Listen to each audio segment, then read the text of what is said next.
of course, I had a discussion with the RCB team, KCB team, DNA team, and all of them. All of them agreed.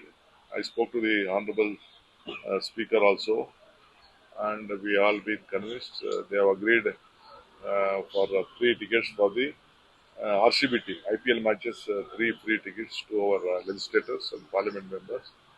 Apart from that, those who doesn't want, some of them are telling, I don't want this, let they give a letter, we will not take this one. It is left to them. We are not forcing anyone.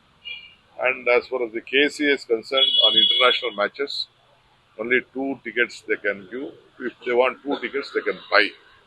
We will try to help them out in buying those tickets. But your MLA is demanding more tickets.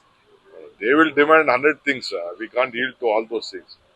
Their request was there. We have placed their request. Amicably, we have settled it. That's all. Before speaking here, I just spoke to Rajasthan. I spoke to Mumbai. I spoke to Delhi. I have spoken to Calcutta. I have spoken to Gujarat people. And there I know how many tickets they are giving to the government officials and all. More than 60%, they are 50%, 60% they are giving to such categories. But here, compared to that, here less interference for them. We never interfere with their administration.